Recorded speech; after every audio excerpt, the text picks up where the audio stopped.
माँ बाप ने मुझे शहर की सबसे खूबसूरत लड़की से शादी करवाने के लिए खुद को एक बुरी आत्मा के हाथ कुर्बान कर दिया। सब लोग मुझे बुरा भला कहते थे कि माँ बाप की मरते ही शादी कर ली। लेकिन जब वो चले गए तो मुझे अचानक अपनी पुरानी मेमोरीज वापस आ गईं। तब पता चला कि माँ बाप मेरी शादी के लिए कितने परेशान थे। दरअसल मैंने सू युआन के घर की छोटी बेटी सू लियर को देखा और उस पर दिल आ गया। बस उसी से शादी करनी थी। माँ बाप बिल्कुल घबरा गए। वो एक बड़े घराने की लड़की थी, उससे शादी कहाँ हो सकती थी। फिर 1 महीने पहले माँ बाप एक गुफा में पहुंचे जहां एक बंद बुरी आत्मा थी। उसने उन्हें बहला फुसलाकर एक डील करवा दी और 7 दिन बाद सू युआन ने अपनी सबसे प्यारी बेटी सूलियर की शादी मुझसे करवा दी। पूरी बात समझने के बाद शाम हो गई थी। तभी कमरे से एक धमाके की आवाज आई। मैं अंदर गया तो देखा सूलियर ने छत की कड़ी से फांसी लगा ली थी। यह देखकर मैंने फौरन उसे नीचे उतारा, लेकिन ऑक्सीजन की कमी से वो बेहोश हो गई। उसे लकड़ी के पलंग पर लिटाया तो सामने एक डेटा पैनल आ गया। सामने लिखा था, साधारण लकड़ी का पलंग, एक बार अपग्रेड हो सकता है, समय 10 मिनट, रिजल्ट होगा नक्काशीदार पलंग, अपग्रेड करना है। मैं समझ गया यही मेरी ताकत है। उठकर लकड़ी की एक स्टूल को छुआ तो फिर वही पैनल आया। इस बार समय 1 मिनट था। मतलब जितनी बड़ी या कीमती चीज उतना ज्यादा समय लगेगा। इस बार मैंने हाँ कर दिया। अगर हर चीज अपग्रेड हो सकती है तो ये पावर सच में बहुत बड़ी है। अगर कोई कल्टीवेशन मेथड या दवाई मिल जाए और उसे अपग्रेड करूं तो इमॉर्टल बनना मुश्किल नहीं। लेकिन मेमोरीज से पता चला इस दुनिया में कोई सेट बाहर से डिसाइबल्स नहीं लेता। सब कुछ अपनी किस्मत पर डिपेंड करता है। 1 मिनट बाद वो स्टूल बिल्कुल बदल चुकी थी। सोचकर मैंने अपनी छाती पर हाथ रखा। पैनल आया, कमजोर शरीर, 3 बार अपग्रेड हो सकता है, पहली बार 8 घंटे लगेंगे, रिजल्ट होगा जन्मजात शरीर। मैंने फौरन हाँ किया। पूरे शरीर में एक गर्म लहर दौड़ी और मैं मेज पर सिर रखकर सो गया। अगले दिन सुबह दरवाजा जोर से लात मारकर खुला। 3 बदमाश भाई आए, लू झोंग और उसके दोनों भाई लू यी और लू शाओ। एक बड़े घर की लड़की एक आम गांव के लड़के से शादी करे, ये बात गांव में चर्चा का विषय बन गई थी और इन तीनों को जलन हो रही थी। पहले से ही मुझे तंग करते थे, अब माँ बाप नहीं रहे तो और बेशर्म हो गए। लू झोंग मेरे मुंह पर आया, तेरे माँ बाप ने मुझसे 10 तेल सिल्वर उधार लिए थे, अब वो नहीं है तो तू चुकाएगा। लू झोंग, सच बताऊं तो तेरे दादा ने एक बार मेरे पास से 100 तेल सिल्वर उधार लिए थे, जो कभी वापस नहीं किए। तुम्हारे 10 घटाओ तो तुम मेरे 90 तेल के अभी भी डेटर हो। तीनों ने एक दूसरे को देखा और जोर से हंसने लगे। मेरे दादा तो तेरे पैदा होने से पहले ही गुजर गए थे, तू ये कैसे कह सकता है। तभी सू लियर ने एक 10 तेल का सिक्का मेज पर फेंका। लू शाओ ने झट से उठा लिया। ये चेन, तूने मेरे छोटे भाई का कर्ज चुका दिया तो मेरा भी चुका। सू लियर को बहुत गुस्सा आया, ये लोग बेशर्म है। शादी के बाद जब उसने इस घर की हालत देखी और कमजोर पति को देखा तो मन में निराशा आ गई थी। मरने की कोशिश की लेकिन पति ने बचा लिया। एक बार मौत के मुंह से निकलने के बाद मन हल्का हो गया। जब मरने से नहीं डरा तो बाकी चीजों से क्या डरना। उसने सोचा, जैसा भी पति मिला है साथ मिलकर घर बनाएंगे, मायके की दी हुई दौलत से काम चलाएंगे।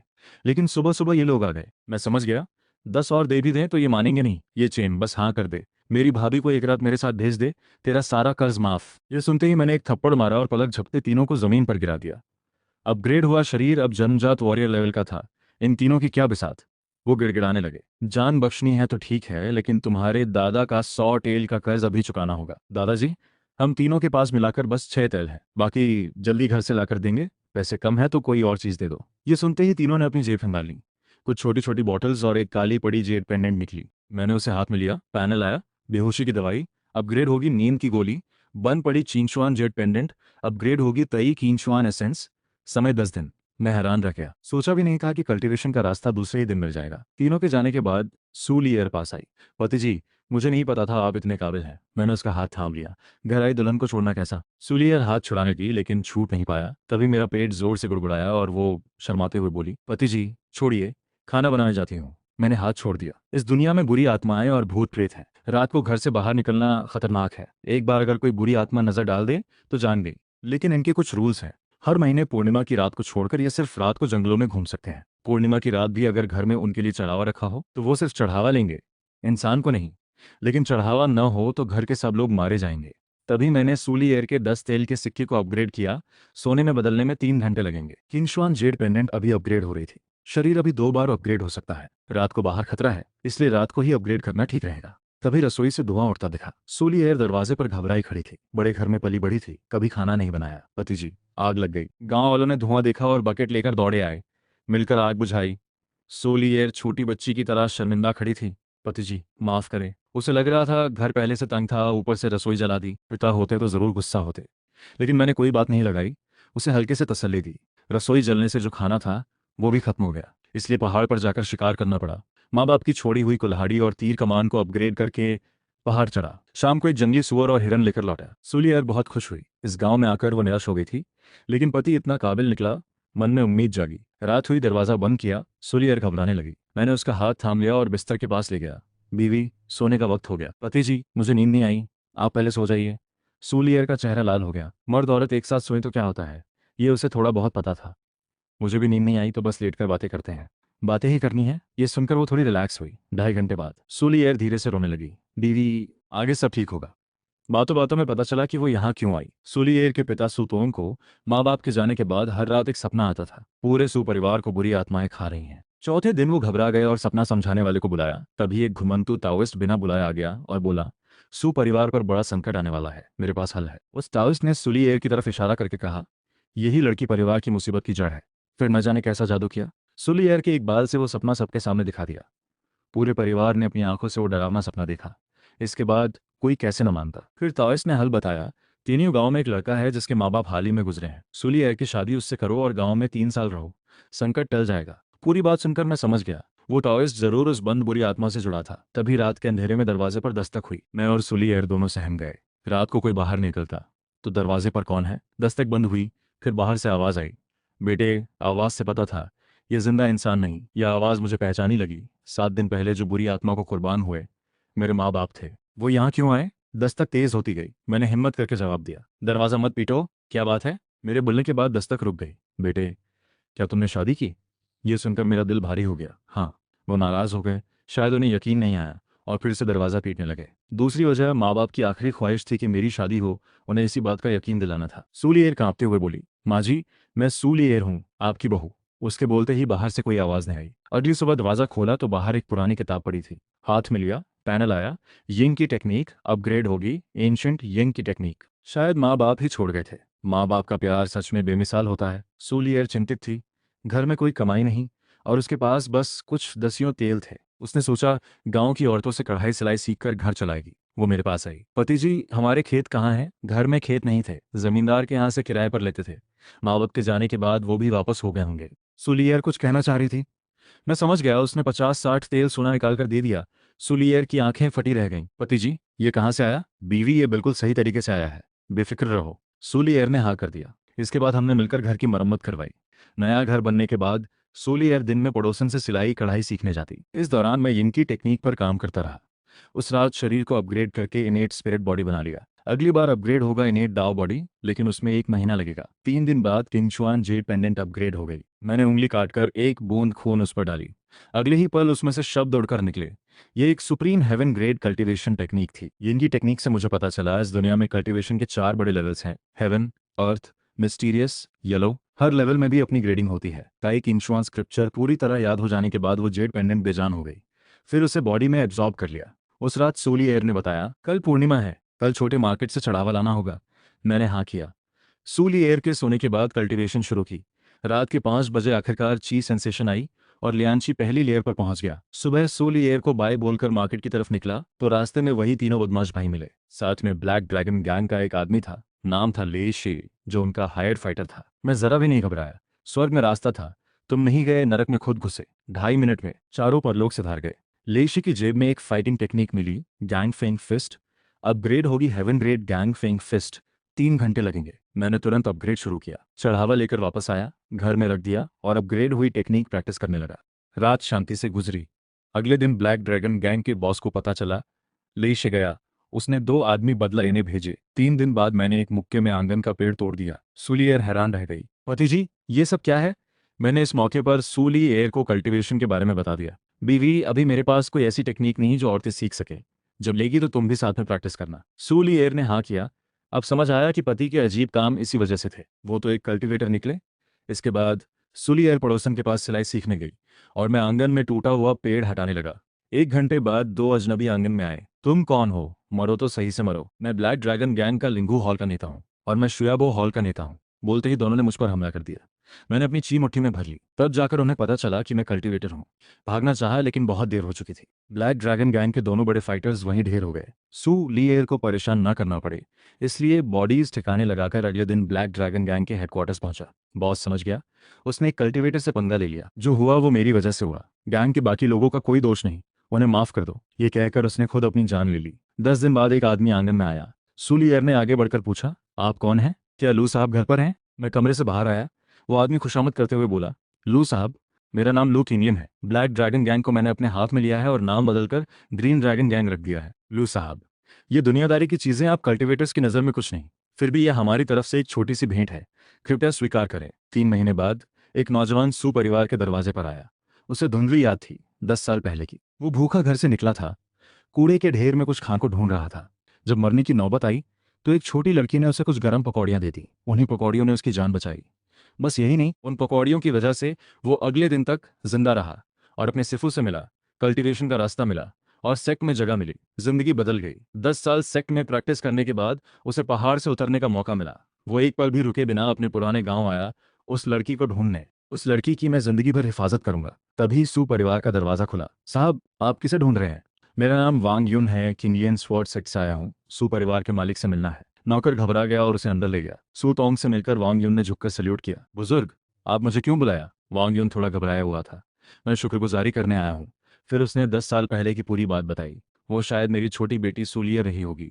सू टॉम जी, कृपया लियर को मेरे साथ जाने दें। मैं उससे किंगलियन स्वॉर्ड सेक्ट में कल्टीवेशन करवाऊंगा, साथ ही सू परिवार की 100 साल तक हिफाजत करूंगा। वांग साहब, अगर थोड़ा पहले आते तो अच्छा होता। लियर की शादी कुछ महीने पहले हो चुकी है, तो फिर शायद लियर से मेरा नसीब नहीं मिलाया, लेकिन उनका मुझ पर एहसान है। मैं यहाँ रहकर सू परिवार की 100 साल रक्षा करूंगा। सू तोंग इतना खुश हुए कि संभाल नहीं पाए। वांग साहब, शुक्रिया, आप चाहें तो यहीं रह सकते हैं। वांग युन ने मना किया, बस कहा, जब जरूरत होगी आ जाऊंगा। सूतोंग जी, लियर की शादी किससे हुई और वो अभी कहाँ है? उसका पति ये चेन है, तियनियो नाम की गांव में रहते हैं। वांग युन को थोड़ा अजीब लगा, इतनी बड़े घराने की लड़की इतने साधारण घर में क्यों गई? क्या लियर खुद मानी थी? सूटोंग ने सोचा, छुपाने वाली कोई बात नहीं। उन्होंने हर रात आने वाले उस बुरे सपने की पूरी बात बता दी। वांग युन का दिल भर आया, मुट्ठियां भिज गईं। ये सब बनावटी है। उसे लगा ये किसी ने जाल बिछाया था। वो टॉवेल जरूर ये चेन का भेजा हुआ था, लेकिन एक गांव का आम लड़का इतना सब कैसे करेगा?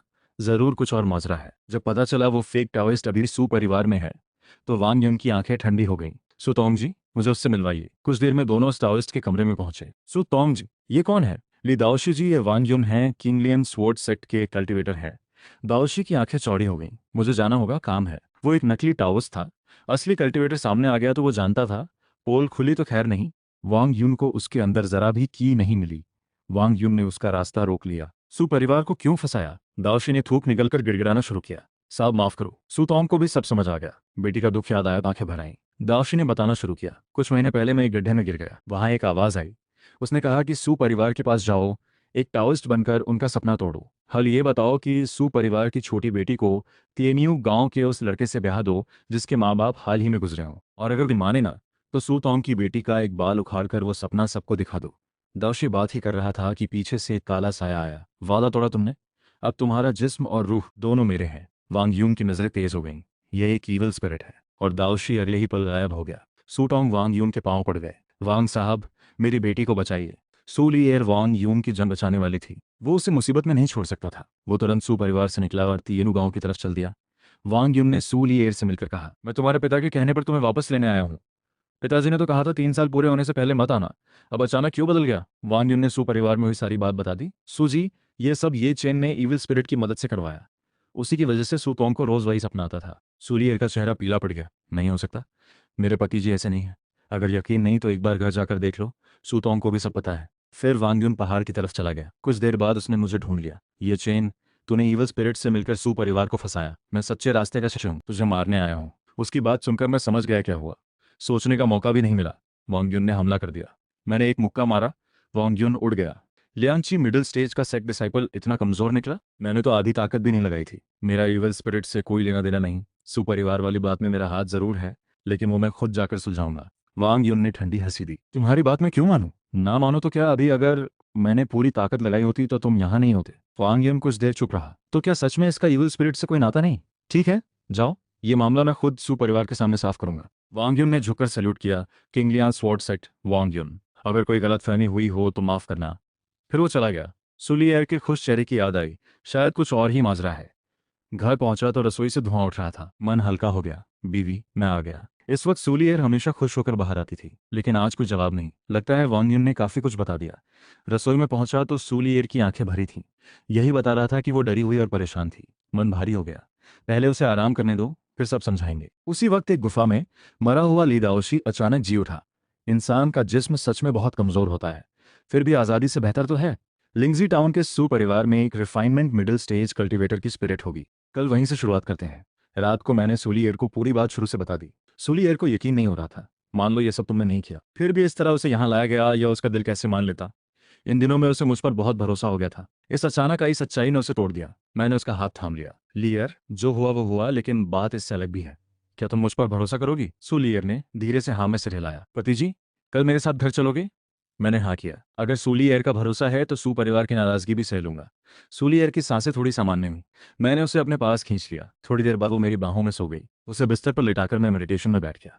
अगली सुबह दोनों तैयार होकर लिंगजी टाउन की तरफ निकले। रास्ते में वो कुछ और सोचने लगी तो मैंने उसे उठाकर गोद में ले लिया। पति जी, छोड़िए, अगर देख लेगा तो मैं किसे मुंह दिखाऊंगी। लियर, बेफिक्र रहो, कोई नहीं देखेगा। ये कहकर मैं उसे लेकर हवा में उड़ गया। लियन की मिडिल स्टेज के बाद दंतियन में इतनी ची होती है कि थोड़ी देर उड़ा जा सकता है। जल्दी ही लिंगसी टाउन पहुंच गए। सू परिवार के सामने देखा, वांग यून और ली दाओशी हवा में लड़ रहे थे। वांग यून पिछड़ रहा था। उसने मुझे सीक्रेट मैसेज भेजा। ये चेन सू परिवार का मुझ पर एहसान है। मुझे नहीं पता तुम सच में ईवल स्पिरिट के साथ हो या नहीं, लेकिन अगर सू जी से सच में प्यार करते हो तो उनके परिवार को यहाँ से निकालो। मैंने तुरंत सू लियर को लेकर सू परिवार के अंदर पहुंचाया। लियर, अपने पिता को लेकर सबको बाहर करो जल्दी। उधर ली दाउस ने वांग यून को पकड़ लिया था और उसकी ची चूस रहा था। तभी दूर से एक ठंडी आवाज आई। कहाँ से आया ये शैतान? रुक! आने वाली एक बेहद खूबसूरत लड़की थी। उसने एक फ्लाइंग सॉर्ड फेंका जो सीधे ली दाओशी पर गया। हाय, यह तो गोल्डन कोर कल्टीवेटर है। उसे भागने का मन नहीं था, लड़ने का। वो घबरा कर भाग निकला, लेकिन ज्यादा दूर नहीं गया। फ्लाइंग सॉर्ड ने ली दाओशी को छलनी कर दिया। उसके अंदर से एक काला धुआं निकला। बड़ी मुश्किल से एक सही जिस्म मिला था, बर्बाद हो गया। काला धुआं जमीन में समा गया। उस लड़की ने आगे हमला नहीं किया। वांग यून की तरफ देखा। क्या तुम सू फैमिली से हो? मैं वांग यून हूँ, किंगलियन स्वॉर्ड सेक्ट से, लेकिन नीचे वाला घर सू परिवार का ही है। वो सुंदर लड़की ने हाँ में सिर हिलाया। सू परिवार के लोगों को देखा। मेरा नाम सू जिनशुआन है, पूर्व के तियानहे सू परिवार से आई हूँ। हमारे यहाँ पता चला कि इस शाखा में एक बेहद होनहार बच्चा पैदा हुआ है। बुजुर्गों की कृपा से मैं उसे लेने आई हूँ। सू परिवार के सभी नौजवान हमारे यहाँ आकर कल्टीवेशन कर सकते हैं। सू परिवार वाले खुशी से उछल पड़े। तियाने, सू परिवार सच में है? सू परिवार के मुखिया कौन है? फेरी जी, ये गरीब बंदा ही हूँ। जाओ, घर के सभी नौजवानों को बुलाओ, सामान बांध लो, मुझे जल्दी ले जाना है। सुतोंग ने नौकरों को भेजा। फिर सुतोंग ने सू लिएर की तरफ देखा। बेटी, माफ करना, अगर वो सपना ना आता, उस फेक टाओइस्ट की बात ना मानी होती, तो तुझे उस दूर दराज गांव में न भेजते। पिताजी, कोई बात नहीं, पति जी मेरा बहुत ख्याल रखते हैं। सुतोंग ने मेरी तरफ देखा। वांग युन ने कल ही सब बता दिया था। मन में मिलीजुली भावनाएं थीं। सुलियर ये चेन से ब्याही है, वो उसका दामाद है। उम्मीद थी कि आगे सब ठीक हो जाएगा। मैंने सुटोंग को झुककर सल्यूट किया। सू, ससुर जी नमस्ते। जल्दी ही सू परिवार के नौजवान इकट्ठे हो गए। सुतोंग मुझे और सूली एयर को लेकर सू जिनशुआन के सामने आए। ये है छोटी बेटी सूली एयर, और ये है उनके पति ये चेन। वो एक प्रैक्टिस मिड लेवल कल्टीवेटर है। तुम किस सेक्ट के हो? सीनियर, मैं किसी सेक्ट का मेंबर नहीं हूँ। तुम सू लियर के पति तो हो, लेकिन सू फैमिली के वारिस नहीं। इसलिए इस सफर में मैं तुम्हें साथ नहीं ले जा सकता। सू लियर की आंखों में निराशा साफ दिख रही थी। अगर उनके पति साथ नहीं जा सकते तो वो भी नहीं जाएंगे। लेकिन सू तोंग ने उन्हें तुरंत एक तरफ बुलाया। लियर, तुम्हें समझना होगा, कल्टीवेटर की उम्र उनकी पावर के साथ बढ़ती है। ये चेन अब एक कल्टीवेटर है। अगर तुम खुद कल्टीवेशन नहीं करोगी तो आगे उनके साथ कैसे रहोगी? पति जी, आप चिंता मत करो। जब मेरी कल्टीवेशन मजबूत होगी, मैं खुद चलकर आऊंगी तुम्हारे पास, और मैं भी पूरी मेहनत से कल्टीवेशन करूंगा। तियानजे में तुम्हें ढूंढने आऊंगा। सू लियर ने हल्के से सर हिलाया। जब सू फैमिली के सभी यंग मेंबर्स तैयार हो गए तो सू जिन श्वान ने एक फ्लाइंग बोट निकाली। उसने हाथ हिलाया और सू लियर समेत सबको उस पर चढ़ा दिया। फिर उसकी फिगर भी उस बोट पर जा पहुंची। सू जिन श्वान के साथ सू फैमिली के डिसाइपल्स के जाने के बाद सू फैमिली काफी शांत हो गई। वांग यून काफी बुरी तरह घायल थे। उनकी सारी कल्टीवेशन खत्म हो चुकी थी। अगर रास्ता नहीं मिला तो वो 6 महीने से ज़्यादा नहीं टिक सकते। उन्होंने मेरी तरफ देखा। चिंगलियान स्वॉर्ड सेक्ट तक जाना बड़ा मुश्किल सफ़र है। रास्ते में खतरे बहुत हैं, और मेरे पास कोई स्पिरिचुअल पावर नहीं। अकेले जाना बहुत रिस्की है। इसलिए मैं ये चेन को हायर करना चाहता हूँ, मुझे सेक्ट तक सेफ पहुंचाने के लिए। उन्होंने 10 जो क्यूडियन निकाले बतौर पेमेंट। मैंने जेड बॉटल लेकर हाँ कर दिया। साथ में रिक्वेस्ट की कि वांग भाई मेरा वहाँ एक इंट्रोडक्शन करवा दें, ताकि मैं भी सेक्ट ज्वाइन कर सकूं। वांग यून जानते थे कि मुझे डोंग हुआन यू जाकर सूलियर को ढूंढना है। इसके लिए कल्टीवेशन बढ़ानी होगी, और सबसे तेज तरीका है सेक्ट ज्वाइन करना। वो एक कड़वी मुस्कान के साथ बोले, सेक्ट में मेरी कोई खास हैसियत नहीं, लेकिन अगर ये चेन चिंग यान स्वॉर्ड सेक्ट का एम यून स्वॉर्ड पूल का टेस्ट पास कर लें तो सेक्ट ज्वाइन करने का मौका मिल सकता है। मुझे एक बार गाँव वापस जाना होगा, कुछ सामान उठाना है। तुम सुमे रुकोगे या मेरे साथ चलोगे? मैं यहीं रुकता हूँ, जल्दी जाओ और जल्दी आओ। सू से निकलने के बाद मैंने जू क्यू डीएम को अपग्रेड करना शुरू किया। एक अपग्रेड में 3 घंटे लगते हैं। जू क्यू डीएम बनकर जूलिंग डीएम बन जाएगा। सारी अपग्रेड्स पूरी होने में 30 घंटे लगेंगे। सामान उठाने के बाद मैं वांग यून के पास पहुंचा। हम घोड़ा गाड़ी से 3 घंटे चले। शाम होने को थी कि हम एक टूटे फूटे घर में रुके। खाना खाकर आराम कर ही रहे थे कि तभी दरवाजा जोर से खुला। अंदर एक करीब 28 साल की लड़की आई। हमें देखकर वो थोड़ा घबराई, लेकिन कुछ बोली नहीं, बस दरवाजा अच्छे से बंद किया। मैंने और वांग यून ने भी कुछ नहीं कहा। लड़की हम दोनों को बारी बारी देखती रही, फिर वांग यून के पास आकर बैठने लगी, लेकिन बैठने से पहले ही उसका पेट गुड़गुड़ाने लगा। वांग यून ने अपने थैले से कुछ खाना निकाला और उसे दे दिया। लड़की ने शुक्रिया कहा और खाने लगी, एकदम भूखे की तरह। तभी बाहर से खटखट की आवाजें आईं। पास बैठी लड़की सुनकर वांग यून के पीछे खिसक गई। दूसरे सरदार, अस्त्र में एक अच्छा घोड़ा है, इस घर में जरूर कोई है। और एक आवाज आई, रात का अंधेरा है, सुनसान जगह है, वो यहीं होगा। फिर दरवाजा जोर से पीटा जाने लगा। लड़की डर से कांपने लगी। साहब मुझे बचाइए, ये सब फाइंग स्ट्रॉन्गहोल्ड के डाकू हैं। मेरे माता पिता को इन्होंने मार दिया। अगर ये मुझे पकड़ लेंगे तो मेरी जिंदगी जीने लायक नहीं रहेगी। लड़की तुम निश्चिंत रहो, ये मामला मेरे सामने आ गया है तो मैं चुप नहीं रहूंगा। दरवाजा टुकर खुला और कुछ बड़े बड़े आदमी अंदर आ गए। अरे सुंदरी, मुझे पता था तू यहीं छुपी होगी, अब तो बच नहीं सकती। तुम लोग अभी जाओ वरना अच्छा नहीं होगा। सरदार जोर से हंसा। अरे छोकरे, एक तलवार लेकर हीरो बनने चला है, इसे काटो और बाहर फेंको। ये देखकर मैं वांग यून के आगे आ गया। अबे तू भी पंगा लेगा? मैंने उसे इग्नोर किया, बस एक तलवार चलाई और सब एक साथ ढेर हो गए। इतनी तेज और बेरहम मूव देखकर वांग यून भी दंग रह गए। दोनों साहबों का बहुत शुक्रिया, आपने मेरी जान बचाई। शुक्रिया उन्हें बोलो, अगर वो न होते तो मेरा तुमसे कोई लेना देना नहीं था, मैं ये झंझट क्यों मोलता। ये कहकर मैं वापस अपनी जगह पर आ गया। लड़की ने थोड़ा खुद को संभाला, उसके हाथ हल्के से मुट्ठी बंद हुए, फिर खुल गए। जब उसे लगा बात नहीं करना चाहता तो वो वांग यून से बातें करने लगी। छोटी टी, LNY, जियो। नाम नहीं जानती आप दोनों का? आप दोनों को बड़ा कहना ठीक नहीं। मैं वांग यून हूँ और ये हैं ये चेन। ओह, तो ये चेन जी और वांग यून जी। अगर आज आप दोनों यहाँ ना होते तो आज रात मेरा क्या होता? कोई बात नहीं, बस ऐसे ही हो गया। वांग यून ने हाथ हिलाया और आंखें बंद कर ली। लिन यूजियाओ ने होंठ दबाए, फिर तीनों चुप हो गए। लिन यूजियाओ दीवार से टिककर ऊँघने लगी और कब नींद आ गई पता ही नहीं चला। कुछ देर बाद लिन यूजियाओ अचानक जाग गई। खुद को ठीक ठाक देखा तो सुकून की सांस ली। मैं तब तक घोड़ा गाड़ी तैयार कर चुका था। वांग यून और लिन यूजियाओ एक एक करके घर से निकले। ये चेन लिन जी के माता पिता डाकुओं ने मार दिए। वो अकेली हैं, कहीं जाने की जगह नहीं। डाकुओं का डर भी है, इसलिए मैंने सोचा इन्हें भी चिंगलियान सोर्ड सेक्ट साथ ले चलें। तुमने खुद ही कहा था सेक्ट में बाहरी लोगों को नहीं लिया जाता। फिर ये वांग यून क्या कर रहे हैं? लड़की को तो साथ ले जाएं, मर्द को सोर्ड पूल का टेस्ट देना पड़े। चिंगलियान सोर्ड सेक्ट बाहर वालों को नॉर्मली नहीं लेता, लेकिन जो पहले से मेंबर हो वो कुछ लोगों को साथ ला सकता है। वो सेक्ट में काम करने वाले आउटर डिसाइपल्स बन जाते हैं। मैंने सर हिलाया और ज्यादा कुछ नहीं कहा। मुझे लिन यूजियाओ पर शक इसलिए था क्योंकि उसने झूठ बोला था। उसकी बॉडी लैंग्वेज और स्टाइल किसी आम घर की नहीं थी। जैसे ही गाड़ी चलने को थी, आसमान में एक बाज दिखा। 1 घंटे से ऊपर हो गया था। वो बाज या तो आसमान में मंडरा रहा था या पेड़ पर बैठकर हमें घूर रहा था। मैंने लिन यूजियाओ को गाड़ी से बाहर बुलाया। लिन जी, यहीं अलग हो जाओ, तुम अपने रास्ते जाओ। पहले लगा था यह बस कोई साधारण डाकुओं का मामला है, लेकिन अब लग रहा है सामने वाला कल्टीवेटर है। लिन यूजियाओ ने बाज देखा और सर हिलाने लगी। नहीं, मैं नहीं जाऊंगी, मैं आप लोगों के साथ रहूंगी। मैंने तलवार निकाली। 2 ऑप्शंस हैं, या तो जाओ या मरो। तुम्हारे हाथ से मरना उस बाज वाले के हाथ से मरने से बेहतर है। अगर तुम मुझे साथ नहीं रखना चाहते तो मार दो मुझे। और सुनो, तुमने फाइंग स्ट्रॉन्ग होल्ड के सरदार के 6 लोगों को मारा है। भले ही तुम मुझे भगा दो, वो तुम्हें नहीं छोड़ेगा। सही बात है, मेरे 6 आदमियों को मारा और अब बाहर निकलना चाहते हो? नामुमकिन। ये कहने वाला वही फाइंग स्ट्रॉन्ग होल्ड का सरदार था। मैंने उसकी स्पिरिचुअल पावर फील की। ये एक लेटनियन स्टेज क्यू रिफाइनमेंट कल्टिवेटर था। लिन जी, बड़ी चालाक हो तुम। 2 कल्टिवेटर्स को अपने लिए लड़वा दिया। ये मामला मेरी वजह से शुरू हुआ है। फींग सरदार, मैं तुम्हारे साथ चलता हूँ, इन्हें जाने दो। तू है कौन? बस एक चोर जो लोगों का सामान उड़ाता है। ऐसे में मैं इन्हें क्यों जाने दूं? किसी भी चीज की तुलना में यह पहले से बेहतर था। इसने मेरा इरादा और पक्का कर दिया कि मुझे सेक्ट जरूर ज्वाइन करना है। अगर एक ही टेक्निक को तुम अपने तरीके से कल्टीवेट करो और वो बाकियों से 1000 गुना बेहतर हो जाए, तो सेक्ट में कोई तुम्हें हरा नहीं सकता। तुम्हारी इस पावर से सेक्ट के एल्डर जरूर इंप्रेस होंगे और तुम्हें डिसाइपल बना लेंगे। लिन जी, सीआई यांग का सरदार मर चुका है, अब तुम सेफ हो। हमारे साथ चिंगलियान स्वॉर्ड सेक्ट आने की जरूरत नहीं। अभी मैं किसी को मारना नहीं चाहता, चले जाओ। इस बार लिन यूजियाओ ने जल्दी से शुक्रिया कहा और चली गई, लेकिन उसके जाने के बाद मैं भी उसके पीछे हो लिया। काफी देर से पीछा कर रही हो छोटी बहन, अंदर आ जाओ, चाय पियो। लिन जी, तुमने मुझे कैसे पकड़ा? मुझे कोई निशान नहीं मिला तुम्हारे फॉलो करने का, लेकिन मुझे यकीन था कि जब तक तुमने वो चीज़ मुझसे नहीं ली तुम मुझे जाने नहीं देते। लिन जी, सीधी बात करो, वो चीज़ दे दो जो तुमने चुराई है, मैं तुम्हें जाने दूंगा। ये चेन जी, जल्दबाजी में काम नहीं होता, अंदर बैठकर बात करो। चीज़ मैं दे दूंगी, लेकिन एक शर्त है। अगर तुम पूरी कर सको तो बताना। क्या शर्त है? अगर ये चेन जी मुझसे शादी कर ले तो फाइंग सरदार वाली चीज़ भी मिलेगी और मैं भी। मैंने सर हिलाया। लिन जी, मजाक मत करो, सीधे बोलो क्या चाहिए, सबका वक्त कीमती है। लिन यूजियाओ ने धीरे धीरे सब बताया।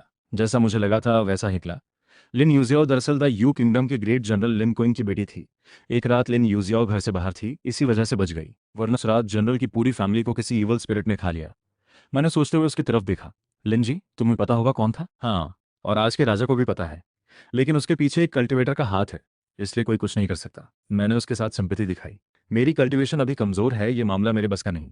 लेकिन लिंजी, तुम्हारे साथ इतना बड़ा जुल्म हुआ है, अगर तुम मेरे साथ चिंगयान सोर्ड सेक्ट चलो, वहां कल्टीवेशन करो, तो एक दिन खुद बदला ले सकोगी। ये सुनकर लिन यूजियाओ बहुत खुश हुई। उसे उम्मीद नहीं थी कि मैं खुद ये बात कहूंगा। उसने झुककर शुक्रिया किया और एक बॉक्स निकाला। यही वो चीज़ है जो मैंने फी इंग सरदार से चुराई थी। कहते हैं यह एक बड़ी कल्टीवेशन टेक्निक है, इसी की वजह से फी इंग सरदार एक क्यू रिफाइनर बन पाया। लेकिन जब मैंने यह निकाला तो यह एक पुराना सा ब्रॉन्ज मिरर था। कोई खास बात नजर नहीं आई, कोई कल्टीवेशन मेथड भी नहीं दिखी। मैंने मिरर हाथ में उठाया। सिस्टम बोला, इसे वाई एक्स मिरर में अपग्रेड किया जा सकता है, टाइम 20 दिन। मैंने बिना कोई रिएक्शन दिए अपग्रेड सेलेक्ट किया, फिर मिरर रख लिया। इसके बाद मैं लिन यूजियाओ को लेकर वांग यून के पास आया। वांग यून मन ही मन बोले, भगाया तुमने था, अब वापस भी ला रहे हो तुम ही। रास्ते में वांग यून ने बताया कि जहां हम हैं यह इस कॉन्टिनेंट का सदर्न पार्ट है, जिसे एन जिंग कहते हैं। यहाँ अलग अलग किंगडम्स हैं, इसे 100 नेशंस जोन कहते हैं। चिंगलियान सोर्ड सेक्ट भी इसी जोन का एक सोर्ड सेक्ट है। कहते हैं इसके फाउंडर कभी एक QNG लाइन सोर्ड इमॉर्टल थे, लेकिन ये सब बस लेजेंड है। आज के टाइम में चिंगलियान सोर्ड सेक्ट काफी कमजोर हो चुका है। ये थर्ड टायर सेक्ट है। इस 100 नेशन जोन में 5 और सेक्ट्स हैं। XIS सेक्ट, क्यूएनविल शुनगेट, झेन यू सेक्ट, लिनकू सेक्ट और WJ गेट। फिर मैंने जिंगडियन के बारे में पूछा। जिंगडियन एक सेकंड ग्रेड बिल है। सेक्ट में सिर्फ इनर डिसाइपल्स को हर महीने एक जिमल डीन मिलती है। GQDN से 100 गुना ज़्यादा पावरफुल है। इसके साथ कल्टीवेट करो तो स्पीड बहुत तेज हो जाती है। 10 साल में क्यू रिफाइनमेंट लेट स्टेज तक पहुंच सकते हो। यह सुनकर मुझे कुछ अजीब लगा। मैंने बिना किसी पिल के, सिर्फ एंशियंट हिडन आर्टिफैक्ट की गाइडेंस से क्यू एन स्क्रिप्चर कल्टीवेट करके 3 महीने में क्यू रिफाइनमेंट मिडल स्टेज तक पहुंचा था। मिडल से लेट स्टेज तो बस एक छोटा सा स्टेप है, 10 साल तो बहुत ज्यादा लग रहे थे। सफर के दौरान मैंने अपने सभी GHQDM को GLNGDM में अपग्रेड कर लिया। 20 दिन बाद हम यंग एक्स एंड किंगडम की बॉर्डर पर पहुंचे। यहाँ से आगे जाओ तो चिंगलियान स्वॉर्ड सेक्ट पास ही है। उस रात हम तीनों एक टूटे फूटे घर में रुके। जब वो दोनों सो गए तो मैंने ब्रॉन्ज मिरर हाथ में लेकर देखा, लेकिन तभी मुझे मिरर के पीछे एक कैरेक्टर दिखा। मिरर के रिफ्लेक्शन देखते हुए मैंने बिना सोचे उसे साफ किया और अगले ही सेकंड मिरर पे कुछ वर्ड्स अपीयर हुए। साथ ही दाओ दोस्तों, कुछ दिनों में मैं साउथ विल्डरनेस प्रिजन छोड़ रहा हूँ। ये सफर थोड़ा खतरनाक था, पर ईस्ट विल्डरनेस प्रिजन के मुकाबले साउथ विल्डरनेस प्रिजन काफी सेफ रहा। वो वर्ड्स गायब हुए तो नए आ गए। रेड दोस्त, तुम साउथ विल्डरनेस प्रिजन में आए और मुझे बताया नहीं। मैं तुम्हारी खातिरदारी करता। हम सब एक दूसरे की पहचान नहीं जानते, तो क्या शुआन दोस्त अपनी असली पहचान बताना चाहते हैं? शुआन दोस्त, सबको अपनी आइडेंटिटी बताओ ना। तुम जो तलवार चलाने वाली खूबसूरत लड़की हो, मैं जरूर मिलने आऊंगा। ये कॉन्वर्सेशन देखकर मुझे बड़ा अजीब लगा। ये तो कोई फोन जैसी जादुई चीज है। मैंने मिरर पर लिखा, सभी दाओ दोस्तों का नमस्कार। जब अपने लिखे वर्ड्स दिखे तो समझ गया, रेड, शुआन, येलो, ये सब मिलकर बनते हैं heaven, earth, mystery, yellow, universe, cosmos, yellow दोस्त। और एक नया इंसान आ गया। अभी तक सिर्फ हेवन और यूनिवर्स दोस्त नहीं आए थे। फिर मैंने उनसे इस चीज़ के बारे में पूछा। तीनों ने बताया कि ये जादुई चीज़ सिर्फ मैसेजेस भेज सकती है और एक स्टोरेज फीचर भी है, लेकिन पहले इसे रिफाइन करना होगा। मैंने तुरंत एंशिएंट हिडन वेपन टेक्निक से युक्सु मिरर को रिफाइन करना शुरू किया और ये सुबह तक रिफाइन हो गया। मिरर के अंदर एक बड़ी स्टोरेज स्पेस थी जो मन से कंट्रोल होती थी। 1 महीने बाद हम आखिरकार ग्रीन लोटस स्वॉर्ड सेक्ट पहुंचे। वांग युन लिन यूजियाओ को लेकर सेक्ट में गया। उसके घाव ठीक होने थे। लीन यूजियाओ उसकी सेविका बनकर सेक्ट की एक जूनियर डिसाइपल बन गई। मोयो स्वॉर्ड पूल बंद हो गया था, तो सेक्ट नेता ने आदेश दिया था कि जो भी आज़ाद कल्टीवेटर सेक्ट ज्वाइन करना चाहे वो अपनी पहचान साबित करके अपनी लेवल के हिसाब से इनर या आउटर डिसाइपल बन सकता है। वांग युन की वजह से मैं जल्दी ही आउटर डिसाइपल बन गया। टोकन, 2 किताबें और 2 की गैदरिंग पिल्स मिली और कुछ नए डिसाइपल्स के साथ आउटर डिसाइपल पीक की तरफ चल दिया। उनसे पता चला कि ये सब उस फीमेल स्वॉर्ड इमॉर्टल की वजह से आए हैं। तभी समझ आया कि इतने सारे लोगों में 90% मर्द क्यों थे। आउटर पीक पर पहुंचते ही कुछ मिड स्टेज ची रिफाइनमेंट डिसाइपल्स आ गए। नए भाइयों, हम सीनियर हैं, कुछ तो इज्जत दो। 2 पिल्स मिली होंगी, एक तो दे दो। एक गुस्सैल आदमी बोला, तुम कौन होते हो, हम तुम्हें क्यों दें? बिल्कुल सही, ये कोई डाकुओं की जगह नहीं है। लू सिंह ने ठंडी हंसी दी। सबक नहीं सिखाया तो समझेंगे नहीं। उसने हाथ बजाया और 20-30 लोग आ गए। हमें घेर लिया। झांगताओं ने मेरी बांह पकड़ी, अभी कुछ मत करो। फिर उसकी बात मानकर सबने पिल्स दे दी। जाते जाते लुओ सिंह ने चेतावनी दी, हर महीने सेक्ट से मिलने वाला 70% हिस्सा मुझे देना होगा, वरना अंजाम बुरा होगा। वो जाने के बाद नए डिसाइपल्स में बातें होने लगी। हम सेक्ट को बता सकते हैं। तभी एक सीनियर डिसाइपल आया और बोला, अरे तुम नए हो, लो शिंग को नहीं जानते हुए। वो आउटर डिसाइपल ही है, लेकिन उसका भाई लो चैन सेट का ट्रू डिसाइपल है और एक फाउंडेशन स्टेज कल्टिवेटर है। बड़े एल्डर्स भी उसकी इज्जत करते हैं। शिकायत करोगे तो बात लो शिंग तक पहुंचेगी और फिर और पिटोगे।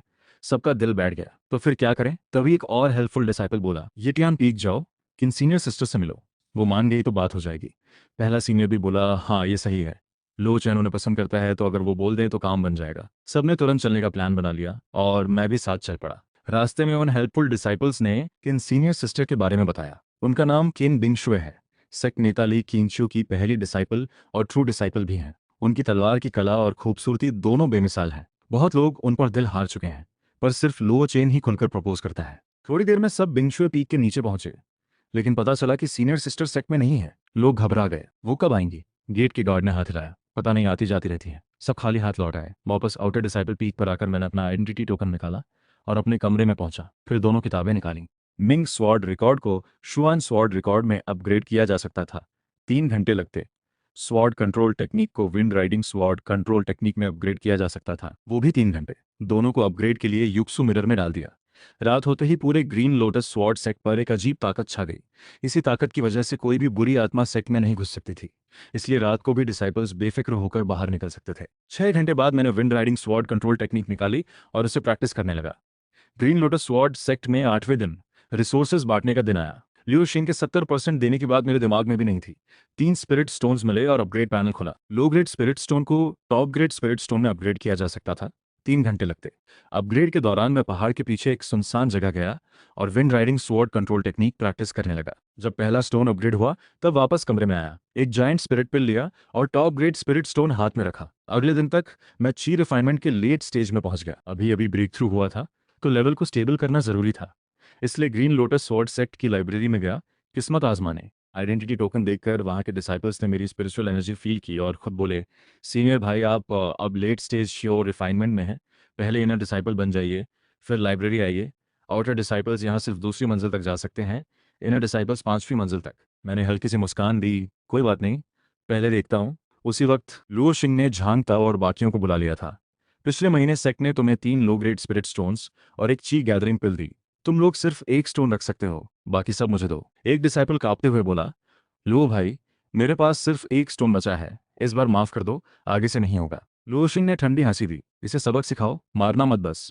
बस जान पाओ और बाकी सब डरकर स्टोन्स दे दिए। लेकिन लुओ शिंग को कुछ अजीब लगा। मुझे याद है 11 लोग थे, यहाँ 10 ही हैं। किसी ने जवाब दिया, लो भाई ये चंद नहीं है, वो सुबह से लाइब्रेरी में है, अभी तक वापस नहीं आया।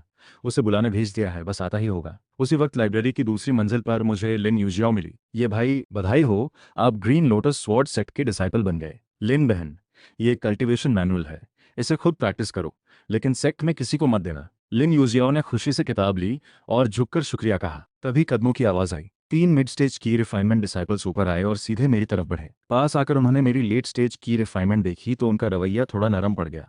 ये सीनियर भाई, लो भाई आउटर डिसाइपल पीक पर आपका इंतजार कर रहे हैं। उनकी बात का मतलब मैं समझ गया। लिन यूजाओ को बताया और उनके साथ चल दिया। वापस आउटर पीक पर पहुंचा तो लोशिंग बोला, तुम भी लेट स्टेज की रिफाइनमेंट में पहुंच गई ये चन। जब तुम लोग सेक्ट में आए तभी बता दिया था। हर महीने मिलने वाले रिसोर्स का 70% मुझे देना है। इस बार 3 स्पिरिट स्टोन्स और एक क्यूई गैदरिंग पिल मिली है। एक स्टोन अपने पास रखो, बाकी सब मुझे दो। मैंने कंधे उचकाए, माफ करो, जो रिसोर्सेज मिले थे वो मैं यूज कर चुका हूँ, अगली बार दे दूंगा। लुओ शिंग को गुस्सा आ गया। तुम सोच रहे हो लेट स्टेज में आ गए तो मैं कुछ नहीं कर सकता? जब उसने हमला करने की तैयारी की तो मैंने भी नाटक बंद किया। ठीक है, जो करना है करो। लुओ शिंग ने हाथ दिया और बोला, सब मिलकर इसे सबक सिखाओ, मारना मत। आसपास खड़े डिसाइपल्स ने आंखें बंद कर ली, लेकिन अगले ही सेकंड लुओ शिंग को छोड़कर सब जमीन पर थे। लुओ शिंग ने देखा तो शर्म से तलवार निकाल ली। झांग ताओ तुरंत आउटर एल्डर के पास मदद मांगने भागा। लुओ जिंग ने स्वॉर्ड कंट्रोल टेक्निक से मुझ पर वार किया। मैंने बिना घबराए हाथ आगे किया और वो तलवार टुकड़े टुकड़े हो गई। इससे पहले कि कोई कुछ समझे, तलवार के टुकड़े लुओ सिंह के बॉडी में घुस गए। सब वाइटल पॉइंट्स बचे थे, पर वो कुछ मिनटों तक बिस्तर पर रहेगा। उसी वक्त झांग ताओ को रोक दिया गया। वो खाली हाथ लौटा। दूसरे डिसाइपल से सुना कि क्या हुआ। ये चेन की ताकत देखकर सब हैरान थे, लेकिन लुओ चेन का नाम सुनते ही दिल बैठ गया। पूरे ग्रीन लोटस स्वॉर्ड सेट में इन सीनियर सिस्टर के बाद लुओ चेन लगभग सबसे बड़ा टैलेंट था। एक नया नया ची रिफाइनमेंट डिसाइपल सेट के इस बड़े नाम से पंगा ले बैठा। आगे क्या होगा सब सोच सकते थे।